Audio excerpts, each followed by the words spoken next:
President Biden taking one of his final bows on the world stage, addressing the United Nations General Assembly against a backdrop of global conflict and chaos, all of which unfolded during his time as commander-in-chief. Now, Biden's remarks touched on the current turmoil in the Middle East, his administration's disastrous withdrawal from Afghanistan, the two wars which began during his presidency, and his decision to exit the 2024 presidential race. This summer, I faced a decision whether to seek a second term as president. It was a difficult decision. Being president has been the honor of my life. There's so much more I want to get done. As much as I love the job, I love my country more. I decided after 50 years of public service, it's time for a new generation of leadership to take my nation forward. My fellow leaders, let us never forget, some things are more important than staying in power. Biden also acknowledged the challenges we face and vowed that, quote, things can get better. But the question for American voters is this: can things get better with the continuation of the Biden-Harris administration? Hello, everyone. This is Outnumbered. I'm Kayleigh McEnany, here with my co-host Emily Compagno and Harris Faulkner. Also joining us, Fox News contributor and former State Department spokesperson under President Obama, Marie Harf, and Fox News contributor Steve Hilton. Now, Biden proceeded in this address to touch on many foreign policy areas, one of which was Afghanistan. Let's play. This was his decision to get out of Afghanistan and his emphasis on why he made that choice. I came to office as president. Afghanistan had replaced Vietnam as America's longest war. I was determined to end it, and I did. It was a hard decision, but the right decision. 4 American presidents had faced that decision, but I was determined not to leave it to the 5th. It was a decision accompanied by tragedy. 13 brave Americans lost their lives, along with hundreds of Afghans in a suicide bomb. It was a decision accompanied by tragedy, and it was a tragedy of the Biden administration making. Associated Press, not a fluff publication, a wire service, says this, Marie: top former U.S. generals say failures of Biden administration in planning drove chaotic fall of Kabul. Putin watched, he invaded Ukraine. Iran watched, they unleashed their proxies. Trump had no new wars, no new wars. Peace through strength worked. Well, there's a lot there, obviously, that I would take issue with. I think the broad theme of this speech is that the speech today by President Biden is that the world is chaotic and complicated. The idea that that's all the fault of the United States is just not accurate. Hezbollah has been... Not of the United States, of Biden. Or of President Biden. Hezbollah has been a problem for Israel for decades, since Ronald Reagan, since before that. So some of these are decades-old problems that many presidents have dealt with. I think that, look, when it comes to Afghanistan, every president for several administrations has wanted to get out. Donald Trump negotiated an agreement to get out of Afghanistan. I have said repeatedly that the way it was done was not befitting of the service of 2 decades. And I think the Biden administration would agree with that. The decision to get out was the right one. The way it was done was not. Why can't he say that? But I don't know, 'cause, you know, there were parts of it that were done better than others, but that's a hard thing for presidents to admit, I think.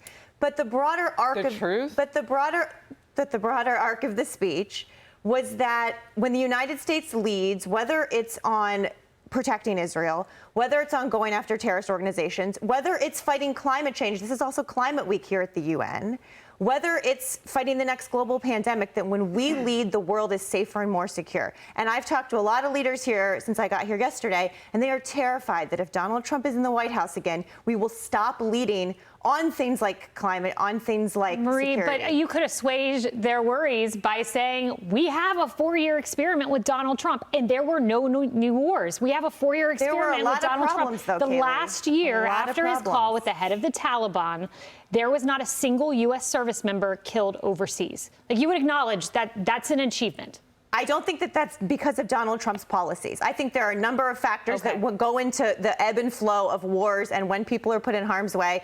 And I think that, you know, when it comes to something like Ukraine, Vladimir Putin has been invading other countries for Decades. On Obama's watch and on Biden's watch and not on Donald. And because Donald Trump gives him everything he wants and kowtows to dictators. Except countries. There's one thing Donald Trump does not get Putin, and it's countries. That is what happened on Obama's watch. It's what happened on Biden's watch.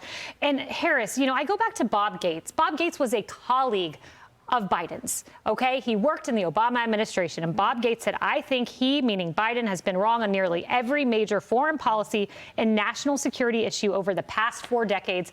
I wonder if he'd include the last 4 years as well. I venture to say he probably would.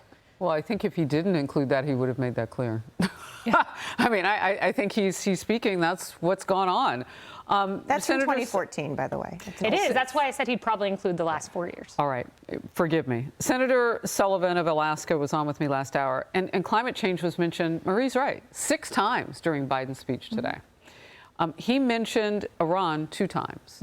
Now, what do you think is the greatest threat as people are dying along a region? And you're right. Hezbollah and Hamas have been active for years, but what we haven't seen is that command and control type behavior. They're both being given money and the ability to move forward from Iran. And on October 7th, the massacre happened. They invaded Israel and killed citizens. A few hours later, something else happened in concert with that movement. October 8th, Hezbollah began firing hundreds of ballistic missiles, and they have not stopped to the point where, you know, tens of thousands of people on both sides of that border between Lebanon and Israel have had to be evacuated. So I understand both those factions, those terrorist organizations that perpetrate as military and kill people on the regular, including putting their own people in harm's way to shoot at Israel. They have been active, but now they're active in a different way, and there's so much more money under this current Biden-Harris administration for Iran to funnel to them, to keep them active and force an existential disappearance of Israel. We've got to stand up and be loud. Biden didn't do that today. Emily, we do have his comments on Israel. Let's watch those. I put forward with Qatar and Egypt a ceasefire and hostage deal. It's been endorsed by the UN Security Council. Now is the time for the parties to finalize its terms. Bring the hostages home. A full-scale war is not in anyone's interest. Even if the situation has escalated, a diplomatic solution is still possible. You know, I'm curious, Emily, if Iran, who is in control of Hezbollah, and Hamas is interested in a diplomatic solution. Iran, who has chanted death to Israel. So why are we putting the onus on Israel for a ceasefire? Diplomatic solutions, that sounds great, but when you're dealing with a terrorist country, it's a little difficult. Well, that's what we've been asking this whole time. And frankly, that was a pretty forceful, by his terms, speech by President Biden. In fact, I thought it was the more or most forceful I've ever heard him in touching upon these topics. And that's why I'm so disheartened and sad as an American, frankly, because when he says the time is now to bring home the hostages, no, it was actually a year ago. Everything he's saying now, I wish he had said, and then some, a year ago. And the conditional support of Israel, just like the conditional support of Ukraine, did no one any favors, and in fact furthered the interests of Putin and furthered the interests of Iran-backed proxies, because it has furthered this heinous war. The fear of all-out war. Israel is already in all-out war, as they've been fielding the 10,000 plus horrible missiles and bombs fired from those proxies this entire time.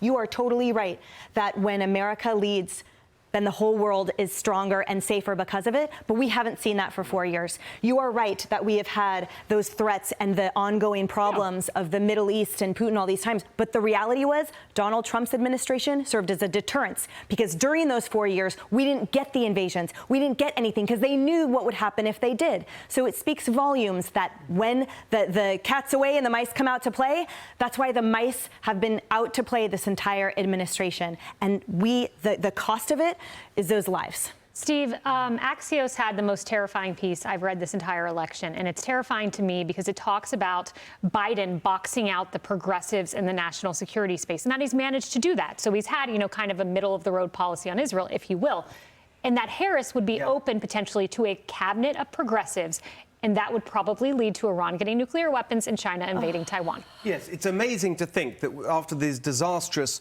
Biden years on foreign policy, there's someone who could be worse, and that is Kamala Harris. But first of all, let's just talk about this speech. I thought it was a despicable speech from Joe Biden. Why? Because he tried to make out that those deaths of those 13 brave heroes was some sort of accident unrelated to his decision-making. No, it was his personal decision-making. This is the thing we have to remember. He, Biden, overruled his military advisors, overruled everyone. We now know that from congressional testimony after the event. He pig-headedly insisted, to your point, Marie, you're right. The decision to get out, we can all support. The way we did it, that was on Joe Biden, not the system, not the whole operation. He overruled them. He's responsible for those deaths personally. He should have been impeached for it. I said that at the time. More broadly, yes, it's true that he had this ideology of appeasement on Iran, funded them. He appeased Putin over the pipeline and all the rest of it. But at least he had those instincts, a little bit centrist. Kamala Harris, her instincts